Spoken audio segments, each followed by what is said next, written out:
All right, hello and welcome. This is Sergio Morero, and we are here at RBL1 Live with another special guest, Isabella Artiles, who is Senior Manager of Entrepreneur Selection and Growth at Endeavor. So thanks for joining us tonight, Isabella.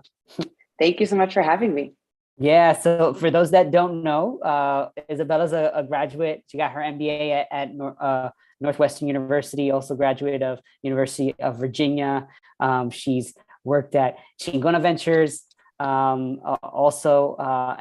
before making her way now to Endeavor. So if you could share a little bit with the audience, for those that aren't familiar with Endeavor, what is Endeavor?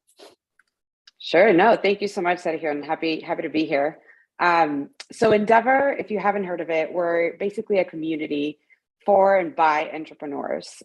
We support growth stage entrepreneurs that are really changing the ecosystems that they're growing in. So think of it as like a concierge service where these big companies can come into our network. And thank you for sharing the website there, Sergio. Come into our network and receive hands-on support from account managers like me all across the world. So we have about 40 offices around the world, 8 of them in the US. And you'll have us kind of as your backbone of whatever it is that you need. You can call us and we can help you find whether it's the mentors, the resources, or the right person to help you solve your problem or grow strategically. So it's a really awesome community. We've been able to create ecosystems for the past 25 years around the world. And if you see mainly in Latin America and Europe and Asia, a lot of the big unicorns are Endeavor entrepreneurs. So we're excited to bring that to the US. Amazing. And I know you've, again, the model shifted and a bit because you were focused more internationally and now in the US. Can you share a little bit on what type of founders do you look for? How can a founder, what type of founders should approach Endeavor, and how much do you guys typically invest? Yeah, of course. And it's really interesting because obviously in these ecosystems, it's always about kind of stage and how big and what are you thinking, where at Endeavor, really think about the multiplier effect. We're betting on companies that are going to really create economies, create jobs, and think about the flywheel of entrepreneurship. So the LinkedIn mafias of the world. So with that, you really need companies that are growing and scaling 10x every year. So it could be a company around $1 million recurring revenue, or it could be 10, $100 million. Doesn't really matter as long as you're growing and creating those ecosystems. We do better once you've found product market fit, just because we come in at a point where we're going to help you scale. The idea is to kind of, add fuel to the fire with the right resources. And so taking you to the next level. But really, again, on the stage, we're pretty agnostic. We're industry agnostic. And we have a geographic focus with the idea that the teams on the ground are well connected from a VC perspective, a mentor perspective, the incubators, to be able to give you the support, that's really tailored to you. And the cool part is that if you want to expand, into other markets, the offices there have those connections as well. So I could say we're geographically agnostic in the sense that we'll connect you to any office that you need. But for us and me personally, we do have a mandate around the Great Lakes region. So think Illinois, Wisconsin, Michigan, Northern Ohio. That's basically the areas we support. And just to make it clear for the other entrepreneurs, you and your team focus on the Great Lakes region, but there are other offices and other teams focusing in other cities around the US and around the world. As well. So exactly. We have about 8, and it's mainly middle America. Part of the thesis again is we don't want to go to the coast where the support already exists. We don't need Endeavor there. We need Endeavor where the ecosystems are still building. So middle America, and then to your point, 40 markets around the world. Amazing. I mean, that's quite a network. It's like founders also, as you're saying, they may connect through you in middle America and then still leverage Endeavor to and the other offices to go global. Is that right? Is that okay? Yeah, that's exactly right. I mean, the perfect scenario, and I would say our bread and butter is a company that is potentially, let's say, Chicago based, starting to grow pretty quickly, wants to expand nationally, or maybe already has. And in their horizon, they're looking at international expansion, entering whether it's Latin American market, the European market.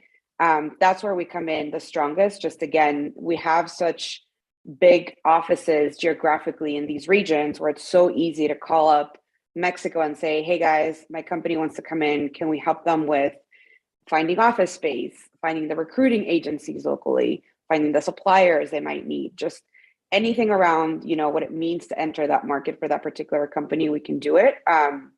So it really does give you access to a huge network of people that are willing to help, but also mentors, right? So is there another company that's done this in the past?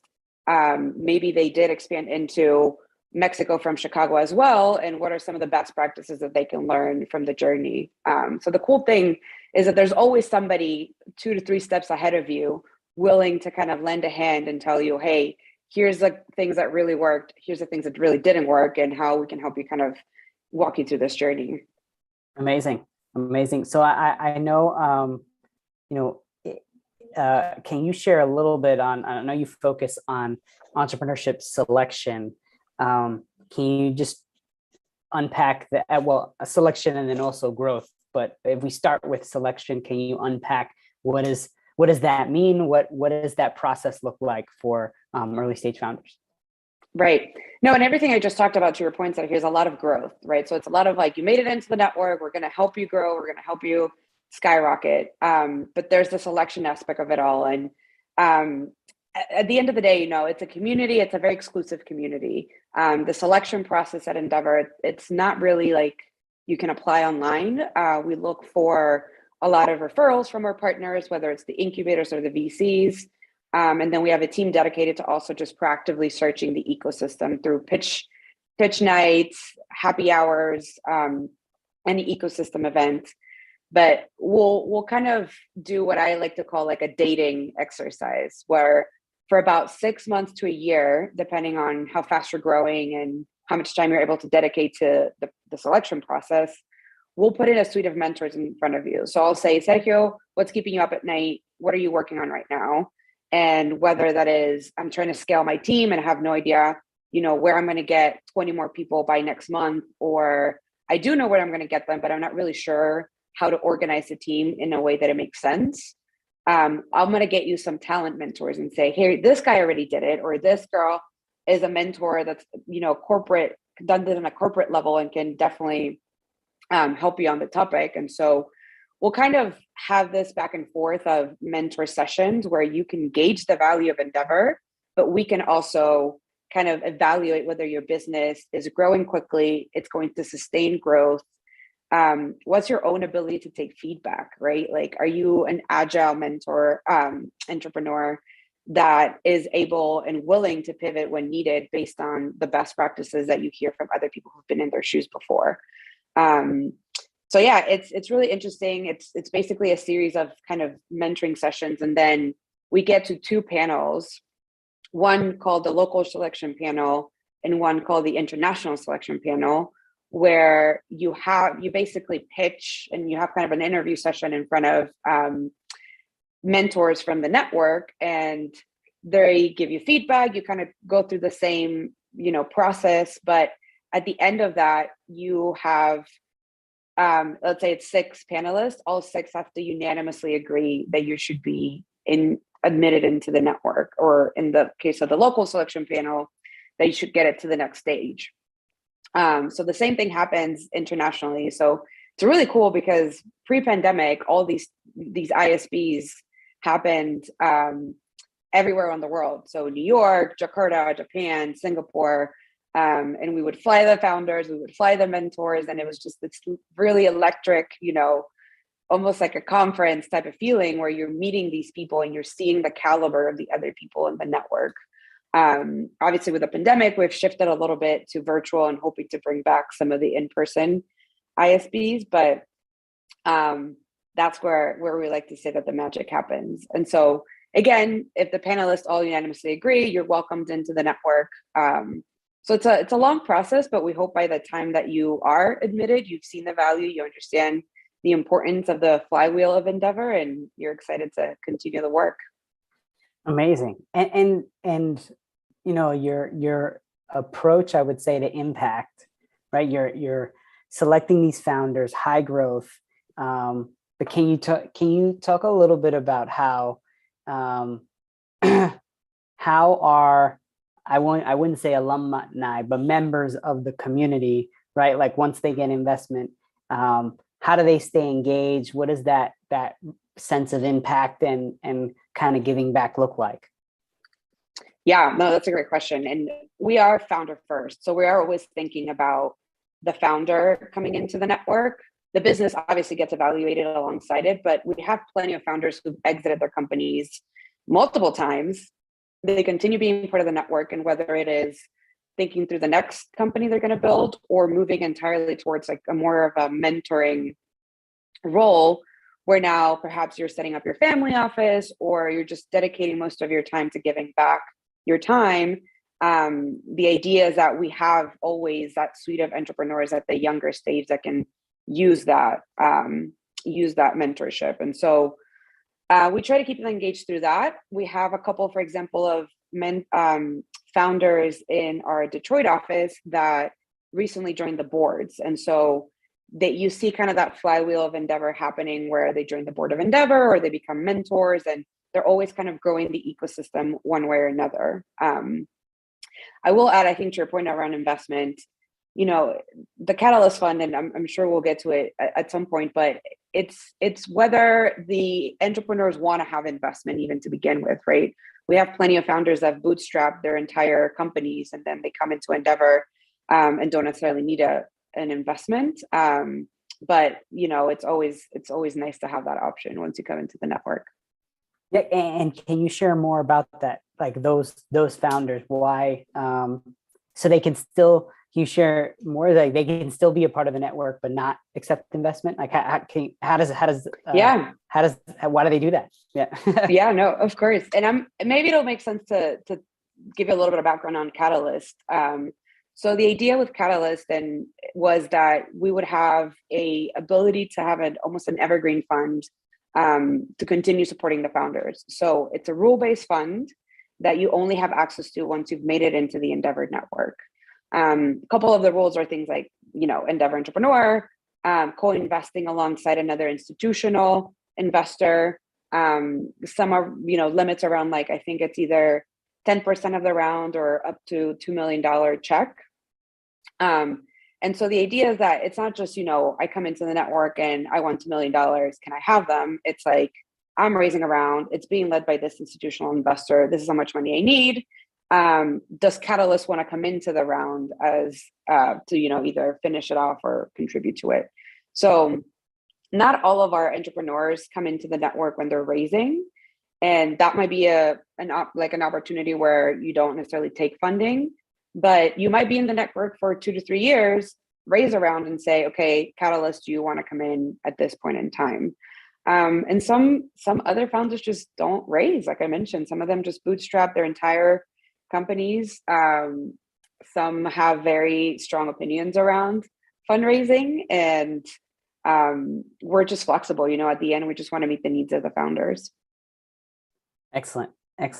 I know we've been talking a lot about Endeavor. I don't want to ignore Isabella and your path into the impact investing space. Can you share a little bit more of your journey? Did you always know you wanted to be an investor? Like when did it begin for you? Yeah, no, of course. And I would be very curious if anybody thought, from day one, I want to be an investor. But no, for me personally, I'm originally from Guatemala, born and raised. I moved here, as you mentioned, when I went to the University of Virginia. And growing up in Guatemala, it's a different world. My mom worked in international development, and so I always knew that I wanted to somehow either come back to Guatemala and give back, or just work in some sort of like NGO international development role.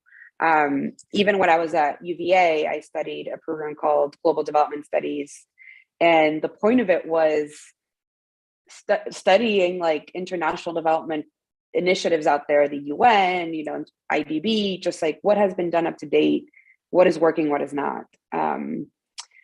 As you probably know, a lot of it is not by certain metrics. And so I came out of that program very discouraged. And I felt like I had an identity crisis where I was like, wow, I thought my career was always going to be get to the UN. And now here I am not really knowing what to do. So I did what everybody else does with not knowing what to do and just join a consulting firm and figure it out.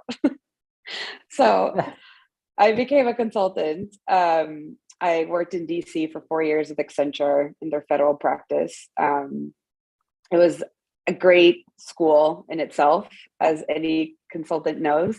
Learned a ton. I met a ton of great people, but eventually there's no social impact at Accenture. And so it was going to be really hard to be able to go back to what I really wanted to do while I was there. And it was a hard decision. Accenture is a great company. I loved working there, but I was like, I don't want to keep doing tech implementations my entire life. So while having this kind of like second midlife crisis or whatever, I came across a kind of like a social entrepreneurship incubator in Guatemala called Alterna. And I said, I'll do it for a year. I'll take a year off, like take a leave of absence and maybe just like go back home, see what that's like, apply to business school, and then we'll see what happens. Obviously, ended up working way more than I did when I was at Accenture, but at least this time it was something that really mattered. It was with entrepreneurs. Guatemala, I love it, is obviously my home country, but it has a lot of issues. And I think seeing the work that entrepreneurs were doing gave me so much hope for the future. And it made me really realize that entrepreneurs are the ones that are going to move the economy to the right place. So yeah, I fell in love with the work, thankfully got into Kellogg and decided that I wanted to continue doing something in entrepreneurship for the rest of my career. So at Kellogg, it just worked out really well that I was like, I'll take this 2 years to just explore what that means in the US. And that's how I ended up at Chingona Ventures with Samara, at Listen Ventures with Rick. They're both my godparents of venture. They introduced me to everybody and really taught me everything I know about investing. So, it's just kind of the rest is history, as you say, but yeah. Amazing. Love it. And then, what was, as you transitioned into the impact investing space, you mentioned, you mentioned more in international development and some of the things that weren't working. Can you share a little bit more on, some people not familiar with the impact investing space may feel like, hey, is this really working, right? Like, what about it? Can you share how you see fostering entrepreneurship as being impactful? Yeah, no, that's a great question. And I think it's such a spectrum, right? To your point, like you can have impact investing on the one end of the spectrum that you could argue has, and probably, the narrative around like below market returns, that you're doing it for the impact of it all. And there's a social index component to it. At Alterna, for example, we also had a fund and we evaluated the companies on like the business itself, the founder, and then the social impact that they had. And so I think there's one end of the spectrum where that's just really important and core to the thesis. There's the other end where I actually think Endeavor sits, because we don't necessarily look at the impact of your company per se in terms of like the climate or a social impact, I think, in a way that it's traditionally thought of. We look at it more from an economic development standpoint. And so to your point, it's like job creation, flywheel of entrepreneurship, that multiplier effect that if you're supporting these founders, it just becomes evergreen and eventually the whole ecosystem thrives. So it's been a journey to really understand that. I wouldn't never say that I'm an expert by any means, but I think business school allowed me the opportunity to see anywhere in between, where you're seeing the market returns, you're seeing impact being generated. And it's just a lot more nuanced that I think what I ideally had in mind when I was at UVA, thinking, oh, this really cool women's association and training programs and very like international developing types of initiatives, which obviously have their own merit. But I would say it's definitely a spectrum, and I would encourage anybody interested to kind of dig deeper, because I think there's a place for everybody. In in your experience, and I know you're focused, can you share more of what you think is similar and or different from the work you do here and the work the same Endeavor office would do in another country? Yeah, it's I laugh because I think about this every day, to be honest.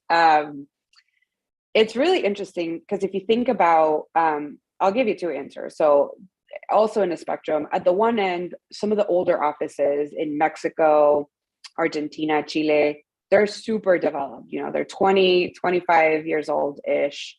There's a brand. You know, if you go to Mexico and you say, I'm an Endeavor entrepreneur, it's a stamp of approval. It's really something that founders aspire to be a part of. And so somebody said to me recently that they were like, you know, being part of the selection and growth team in these countries is almost like you're a famous person in the ecosystem. And you go all the way to my role right now, which is bringing Endeavor to Chicago. And 99% of my interactions with people here are like, oh, what's Endeavor? I've never heard of it. That's so interesting. And so it's a huge difference in that sense. And that means that my role here now, it's a lot more business development. It's a lot more, you know, explaining the value of Endeavor, understanding how we can add to the ecosystem, who are the right people to partner, versus somebody in Mexico, probably all of those things are taken care of. You know, roots are kind of laid out. And so they probably have a lot more time to focus on actually servicing the entrepreneurs and how do they add value to the day-to-day, and thinking about programming. And so you see what happens in those offices is a lot of industry like specificity. So people like me could be like, I lead the consumer tech portfolio for the Endeavor Mexico office. And so you just kind of go deeper in some of those industries, which is really interesting. But then somewhere in between, there's a Miami office, for example, who has been around for about 7 years, and they're very well plugged into the ecosystem. You can see they have events with the city of Miami. They have events with different partners, and they've started to do a lot more programming, even on earlier stage companies, as a way to build the funnel up to what our Endeavor selection process usually works with. So it's a little bit of everything, but it's definitely a challenge, I think, at every stage.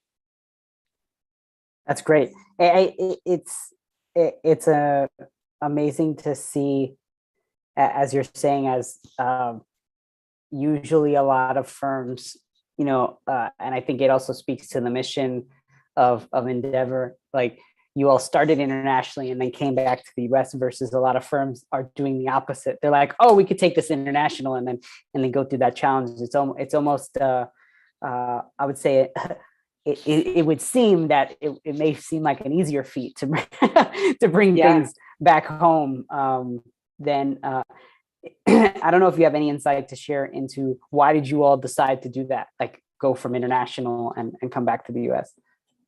Yeah, it has to do a lot with the founder. I mean, Linda Rotenberg started this network 25 years ago in Latin America as part of her personal journey of spending time in Latin America. And so obviously 25 years ago, if you think about the entrepreneurship ecosystems in these countries, I mean, in Guatemala right now, it's like not very big. And so it kind of made sense. You know, the US was probably much more developed. Silicon Valley was a thing. Like, it just didn't seem to be obvious that there was a need for it here versus in other countries. But the interesting part of Endeavor too is that we're kind of a franchise model where each office is independent. And so each office has their own board of directors and almost like set of, you know, champions for that particular region. So about, again, 7 years ago, the Miami office got founded.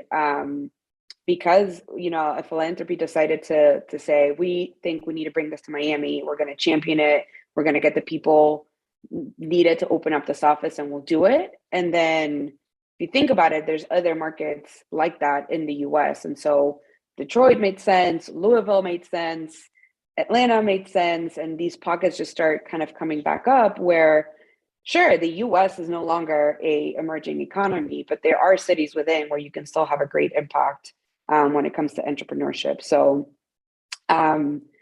yeah, it was kind of a little bit of a, to your point, a little bit of a backward situation. But we've seen really interesting things happen in Miami right now. It's funny because like it's so hot. So people are probably watching this and being like, yeah, duh, Miami. And I'm like, no, 7 years ago, that was not Miami. Absolutely. It was before COVID. Miami was not the spot to be in. So you all were definitely forward, going to where the need was. Have a family that lives around that community as well. So I mean, it lives in it, is there. So to definitely see the need, as well as the glamour, Right. at the same time. I'm sure you get this in terms of, Endeavor Impact Fund, focus on helping these like high scaling entrepreneurs. As you know, that's a very small set of entrepreneurs. I'm sure you have probably gotten the question of, what more can we do for to have more of those entrepreneurs, right? That come from, whether it be lower income communities, to be a part of grow and end up joining an Endeavor network. Can you, any insight around what we could do, should do in these different communities? Yeah, I'll start with, I think, what Endeavor's take, and then maybe I'll move to my personal take. But from an Endeavor perspective, I think it's really interesting because now coming back to the US also means, how do you support underestimated founders, and what does that mean? Especially when you have an organization that's global as Endeavor, where we have offices in Latin America, Africa, Asia. So like, what does it really mean and where? For the US, I think to your point, we are seeing that it's just not as easy, right? That these companies and these founders are not making it always to the growth stage level. So how do we create a pipeline from the earlier stage to make sure that they do get to the point where we can help them? So what's been happening is in other markets, and we're doing the same here in Michigan right now, is scale up programs, which means earlier stage than we normally do, more targeted and focused support with specific mentors or on specific challenges for a specific period of time, with the idea that if we kind of give you this a little bit of a catalyst, by the time you get to a year from now, you might then be at the stage that you can come into the selection process. So we're always working with our partners locally, with the VCs and joint efforts, and understanding how we can best support founders, underestimated founders. And I think it's obviously a tough nut to crack. But personally, I mean, Chicago's a really good example, right? Which was enough mentorship. We need to be writing checks, which I couldn't agree more with. And Endeavor is all about mentorship, and I love mentorship. But there is a point where our communities just do not have the family and friends rounds that other communities do. And so, the funds that are now popping up and giving that first check in Chicago, I think, are so important. The more we can champion those types of funds, those types of programs, if you can yourself write a check, I think that'd be great. But I think there's also something about, as an investor, and I forget the expression right now, but it's basically like when you're looking for things that are familiar to you, right? And so you're investing in the types of businesses that you've even seen before, or that you're familiar with, or if you're comfortable with. And the other day I was listening to How I Built This, and it's like, if somebody had told you about Airbnb 10 years ago, about Uber, about all these amazing companies, you would think they were crazy. Like, people who invested in those companies earlier on really took a bet on an innovative model. And so how can we do that and trust these founders from the backgrounds that they're telling us they're coming from, solving problems that they're intimately familiar with, and just back them in either money, support, mentorships, introductions, whatever it is. But I think we just need to trust founders a little bit more. Love it. Love it.